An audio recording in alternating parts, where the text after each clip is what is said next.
হাসনাত শোয়েবের বিখ্যাত বই শেফালি কি জানে থেকে একটা কবিতা পড়ব। কবিতার নাম পাখিরা দাঁত মাজে না। আপনারা হয়তো জানেন না, আজ শেফালির জ্বর, আর জ্বর হলে তার টোস্ট বিস্কুট খেতে ইচ্ছে করে। জ্বর গায়ে সে ভাবছে টুথব্রাশের কথা। পৃথিবীর প্রথম টুথব্রাশ নাকি জেলবন্দি এক কয়েদি আবিষ্কার করেছিল। জেলের ভেতর কাজ না থাকলে আর কি করা। শেফালি ভেবে পায় না উইলিয়াম আদ্দিস নামক সে আসামি কি ভেবে এই জিনিস বানিয়েছে। জ্বর গায়ে তার মোটেই দাঁত মাজতে ইচ্ছে করে না, তবুও প্রতিদিন সকালে উঠে তাকে দাঁত মাজতে হয়। বিনয় মজুমদার বলেছিলেন, পাখিরা দাঁত মাজে না, তাই মানুষ যখন দাঁত মাজে তখন পাখিরা বুঝতে পারে না এ মানুষগুলো কি করে। শেফালি নিজেকে পাখি মনে হয়। সে সিদ্ধান্ত নেয় আজ থেকে সেও দাঁত মাজবে না। মিরন ফিরলে শেফালি মিরনকে জানায় আজ থেকে সে আর দাঁত মাজবে না, পাখিরা দাঁত মাজে না। মিরন দুধ গরম করতে করতে জানায় পাখিরা টোস্ট বিস্কুটও খায় না।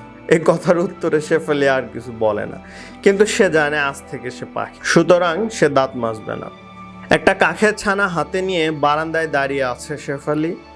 আজ তার অসুখের 17তম দিন।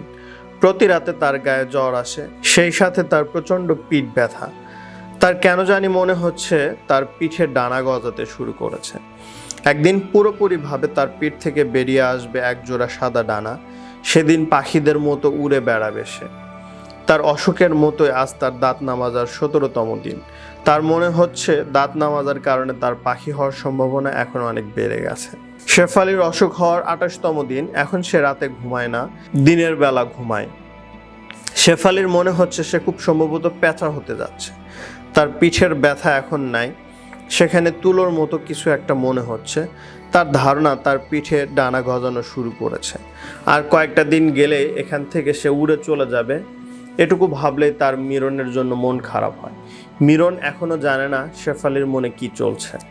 তার চেয়েও বেশি মন খারাপ মিরনের পেট থেকে বেরিয়ে আসা সেই শূকর ছানার জন্য। বাচ্চাটা সারাদিন তার সাথে সাথে থাকে। সে যখন উড়ে বেড়াবে তখন কখনো আকাশ না দেখা শূকর ছানার নিশ্চয়ই মন খারাপ হবে।